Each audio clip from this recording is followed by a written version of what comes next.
Tinanong ni Oki si Shin kung sa paanong paraan niya daw kaya matatakasan ang sitwasyon na yun. Bukod kasi sa kanilang mga bagong order members, naroon din ang bumubulong-bulong na awakened persona ni Takamura sa loob ni X na kaharap niya. Dahil dun, inisip ni Shin na meron na lamang daw isang paraan upang makasurvive siya dito. Nagulat naman ang mga tao doon nang mapansin ang binibentang mga souvenir keychains ay lumipad mula sa rack. Yun ay dahil ginamit ni Kumenomi ang kanyang electromagnet glove, dahilan upang dumb-eye-kit ang mga yun doon. Sumuntok ito sa direksyon kung nasaan sina Shin, na siya namang mabilis na umatras at umiwas dito. Balik sa naisip na paraan ni Shin, ang balak niya ay gamitin ng mind jack ang power niya sa kanila. Kayang-kaya daw kasi nitong ma-overwrite ang behavior ng iba kahit saglit lang. Yun lang, nagwo-work lang ito ng isang beses sa tao. Sabay-sabay naman siyang sinugod ni Tanabata, Torres, Kumenomi, Gozu at Oki. Ngunit imbes na umiwas at tumakbo, hinarap niya sila upang gamitin ang ability niya. Nag-concentrate ito upang utusan silang lahat na atakihin si X. Bilang resulta, imbes na siya ang tamaan ng mga weapon nila, kay X ito dumiretso. Gayunpaman, alerto ito at nagawang harangan ang mga pag-atake nila. Gulat na gulat naman ang order members sa nangyari. Hindi sila makapaniwalang ang sinugod nila ay si X. Napatanong naman si Torres ano daw ang ginagawa nila. Mabilis na umikot si X habang hawak ang matalim nitong katana upang mataboy sila. Dahil doon, napaatras naman ang mga order members at tumalon upang umiwas. Ang mga aquarium on display at pillar sa paligid ang nagawang hiwain nito doon. Bakas ang pagkabahala sa mukha ni Oki dahil sa ginawa ni X. Samantala, kinuha naman ni Shin ang pagkakataon na ito upang makatakas at sinabihan si Atari na tumakbo na daw. Napatanong naman bigla si Kumenomi ano daw ang nangyari sa kanya. At sa tingin daw ni Oki, ginamit ni Shin ang ESP nito upang guluhin ang mga isip nila. Dahil dun, naipakita na daw nila kay X ang pagnanasa nilang makapatay. Ngayon, kailangan na nila itong harapin.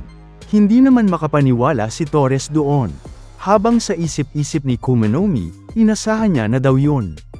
Kaya nga daw ayaw nitong makipag-team up sa order. Napa-comment tuloy si Oki na tigilan daw nito ang pagiging emosyonal.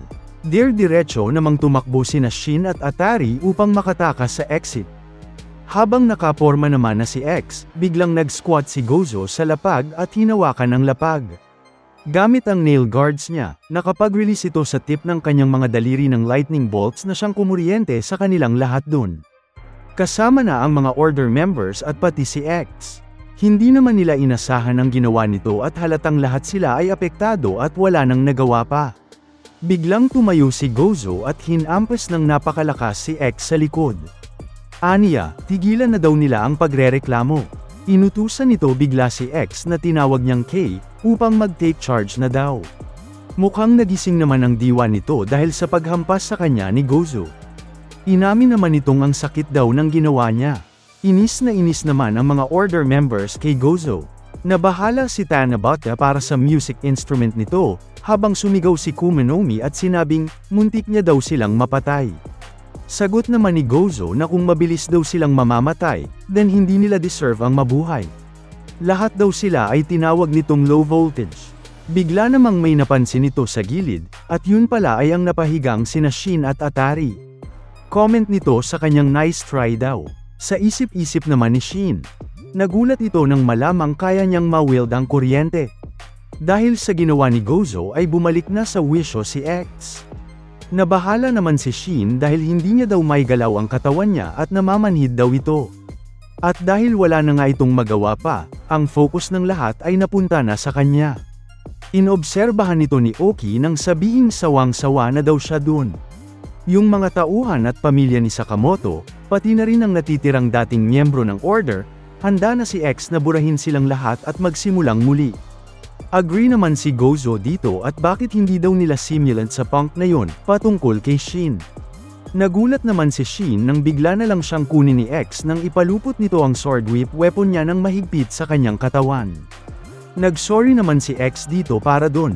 Naisip naman nitong wala na daw use pa yon, dahil wala nang kahit na anong lakas na natitira si Shin upang makalaban.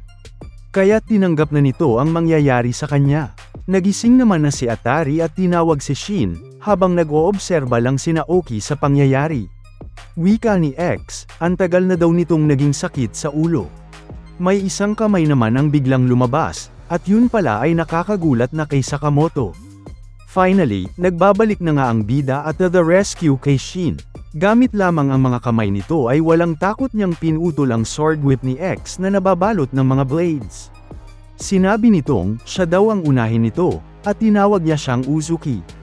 Hindi naman inasahan ni Shin na makikita niya ito doon. Pucha, sagot ni X. Sobrang na daw itong nakakabwisit.